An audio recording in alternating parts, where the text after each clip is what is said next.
Hi everyone, today we will talk about how to fix that problem you have on your Facebook app.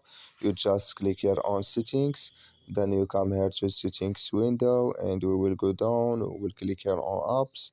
Then we come to apps window here like you say, and you just go down here to looking for Facebook app.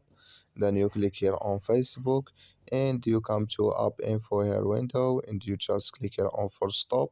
Then you click here on OK and you click here on storage, then you come here to storage window, you click here on clear cache, then you click here on clear data, and you just go to Play Store and update your Facebook app, and it's going to work with you.